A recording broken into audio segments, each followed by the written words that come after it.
Not a great delivery to finish. You still have to redo that.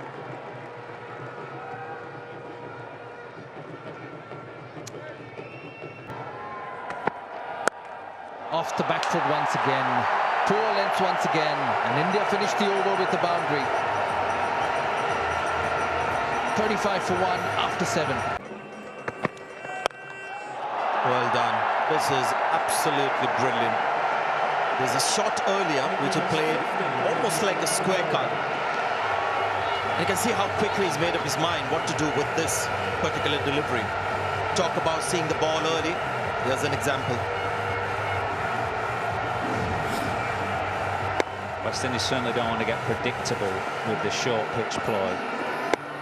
As Sanjay rightly said, it's not a weakness for these Indian batsmen these days, and if West Indies get a little one-dimensional, as they have been, there are runs to be had.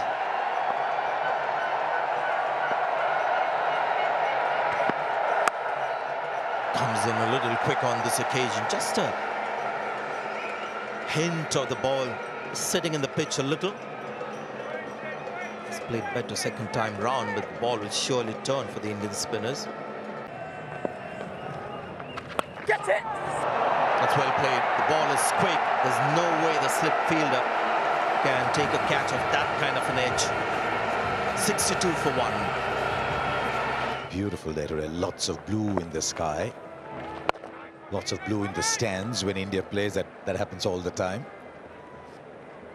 A nice sun-loving Jamaican next to me, enjoying the sunshine as much too.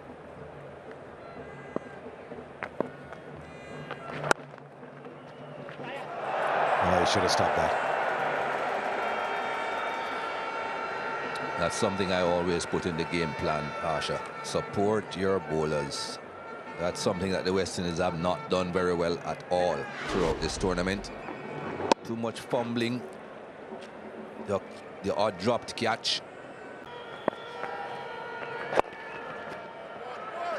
It's also a way of, they'll come back for 2. It's also a way of telling the bowler that I'm backing you to bowl 10, isn't it?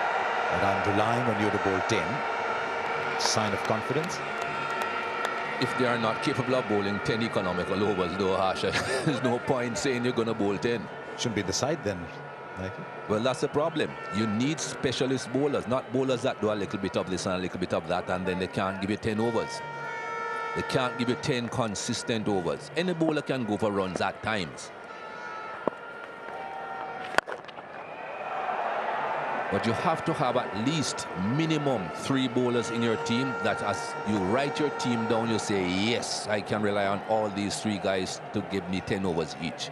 6 or 7 for 1. But if the ball isn't turning, Asha, that's all theory. And it's not turning a lot. And you wouldn't have expected it to turn a lot either, because neither Nurse nor Allen are big finger spinners of the ball. They try to impart some spin, but neither one of them get a great deal of turn. And you'd have thought the right-hander trying to get some off spin might get one to just hit the outside edge with a batsman playing for spin. A lot harder for the left-hander who isn't turning the ball.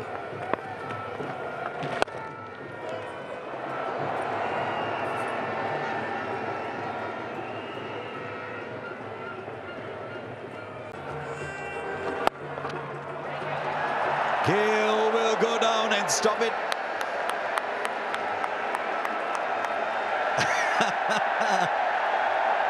There is always drama around Chris Gill. All he did was go down and stop a ball, but even that is drama.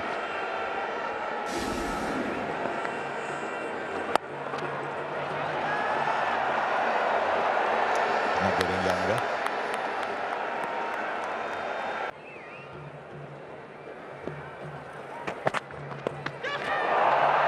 Top edge. Well, that finds the fence. It's a good delivery to Virat Kohli.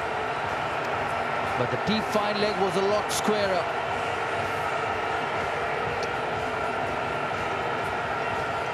And it surprised Virat Kohli, but he managed to hit it in the gap.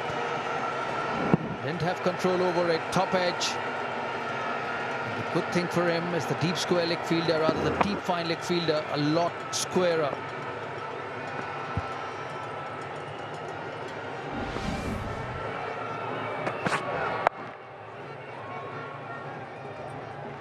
104 for 2.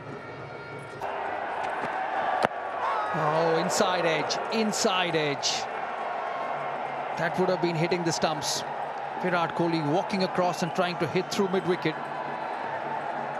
It's good bowling from Jason Holder, putting the pressure back on Virat Kohli.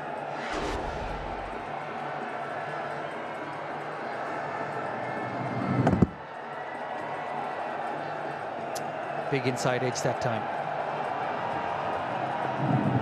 Trying to hit through the onside. Would have been just outside off stump, but lucky the ball didn't roll on to the stumps with the inside edge.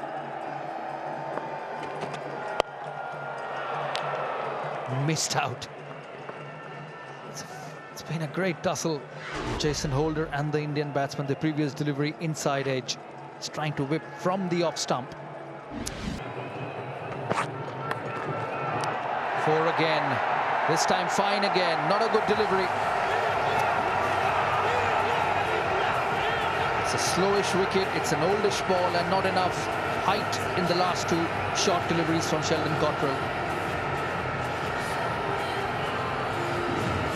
The line was easy too. It's over leg stump and it's just above waist high, so Cottrell will be disappointed. O'Shane Thomas was in the air briefly, but in the gap. This will test the speed of the outfield. It's so superbly timed. It runs away for 450. Oh, not quite. 1 ball to go. 1 run to go.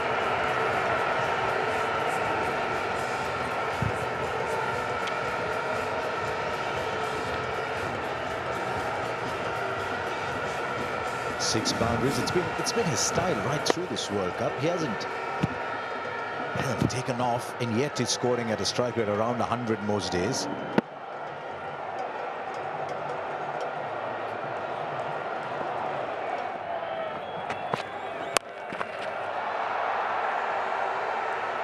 It's a single. So did you think in the Atherton family that a cricketer would out-earn a footballer? If the final, he's played 3 of those shots today against Fabian Allen, exactly in that same area. Just using the pace of the spinner, is looking so good. And again, so different from the rest of the batsmen. Fabian Allen is proving to be a little bit expensive, but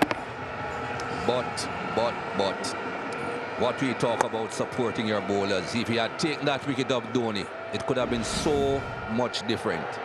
I don't have a problem with the bowler being a little bit expensive if he gets wickets. And it's not his fault that he did not get that wicket off Dhoni. At the end of the day, his figures may not look that good. But, again, wickets, so important.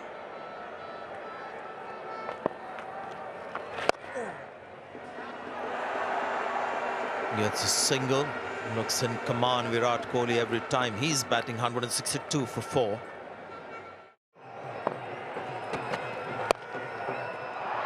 Oh, beautiful. Sublime from Virat Kohli. That massive gap between him and the rest of the batsmen when Rohit Sharma is not playing. The other struggling with the pace in the pitch, the turn and stuff. This guy just in complete control. That's why you want to be bowling to Dhoni, not Virat Kohli. When Kohli is on strike, you have got to be thinking.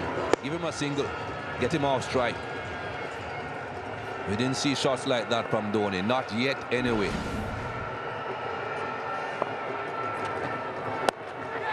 Oh, he's found the fielder. Jason Holder's got a wicket. It was almost a long hop. 130 kilometers per hour. Maybe came under the slow of the pitch. Bounce as well, didn't bounce too high. And a guy who's a master at finding gaps found the fielder. And quietened the entire ground, or almost the entire ground at any rate. There are a few West Indians around who would be cheering, there we go. But most of the ground dressed in blue, very quiet. Don't think this ball bounced as high as he expected. You can see initially he thought about bringing the bat up high, but he was keeping his eyes on it and the ball didn't bounce as high, but he still attempted to play the shot. He'd be disappointed that he didn't just say, okay, I'm not playing the shot anymore. It didn't get to where I thought, I'll just not play the shot. But that's a big wicket. That's a huge wicket. Virat Kohli goes for 72. It's 180 for 5.